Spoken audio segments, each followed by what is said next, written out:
The Night Agent első évad összefoglalója. Sziasztok! Ma elmerülünk The Night Agent első évadának összefoglalójában. Készüljetek fel, mert ez a szezon egy robbanásveszélyes elegye az akciónak, a feszültségnek és a meglepő fordulatoknak, amelyek a végsőkig fenntartják az izgalmat. Minden Peter Sutherlanddel kezdődik, egy fiatal FBI ügynökkel, aki a Fehér Ház alaksorában dolgozik, és egy ritkán használt segélyhívó vonalat felügyel. Egy éjjel megszólal a telefon. Rose Larkin, egy pánikba esett technológiai vállalkozó hívja, akinek nagybátyját és nagynénjét meggyilkolták. Peter hamar rájön, hogy ezek a gyilkosságok nem véletlenek, egy nagyszabású összeesküvéshez kapcsolódnak, amely veszélyezteti a nemzetbiztonságot. Miközben Rose védelmébe veszi, Peter azonnal egy könyörtelen hajsza közepébe csöppen, amelyet Dale és ellen, két bérgyilkos vezet, akik bármit megtennének, hogy elhallgattassák őket. Rose, bár kezdetben megretten, fokozatosan felfedi belső erejét és leleményességét. Peterrel együtt nyomozni kezdenek egy beépült kém után az amerikai kormányban valakit, akit Rose meggyilkolt rokonai lepleztek le a haláluk előtt. A Fehér Ház kabinetfőnöke, Diane Farr felajánlja a segítségét, de úgy tűnik, néha fontos információkat tart vissza. Az események még jobban felgyorsulnak, amikor Mary Redfieldet, az alelnök lányát elrabolják, és túszként használják fel az összeesküvők.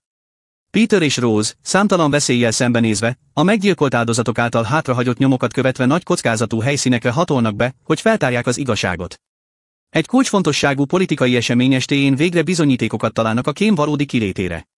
Nyomozásuk során egyre szorosabb kapcsolat alakul ki közöttük, és mindketten megtalálják a másikban azt a támaszt, amely segít nekik a megpróbáltatások leküzdésében.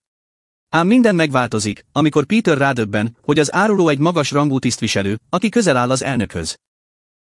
Ez megrendíti az eddigi meggyőződését és a bizalmát. Diane Farr, aki egykor szövetségesnek tűnt, lelepleződik, és kiderül, hogy manipulációi és kétes szerepe miatt ő is része az összeesküvésnek. Miközben az összeesküvés a tetőpontjára ér, Peter és Rose rájönnek, hogy egy Fehér Ház elleni merénylet küszöbön áll. Elszántan kidolgoznak egy tervet, hogy megakadályozzák a támadást és nyilvánosságra hozzák az elkövetőket. A finálé egy lélegzetelállító versenyfutás az idővel, ahol bátorságuk és találékonyságuk a végső próbára van téve. Hála az erőfeszítéseiknek, a merénylet meghiúsul, Maddie kiszabadul, az árulók pedig rács mögé kerülnek, ezzel véget vetve a fenyegetésnek. Az évad győzedelmes, ám elgondolkodtató lezárással ér véget. Peter és Rose, bár mélyen megviselték őket az események, átalakulva lépnek ki ebből a kalandból. Személyes fejlődésük és erős kötelékük emberi dimenziót ad ennek a feszült, árulásokkal és fordulatokkal teli történetnek. Köszönjük, hogy megnéztétek The Night Agent első évadának összefoglalóját. Ha tetszett, osszátok meg kedvenc pillanataitokat a kommentekben, és maradjatok velünk még több izgalmas kalandért. Viszlát legközelebb!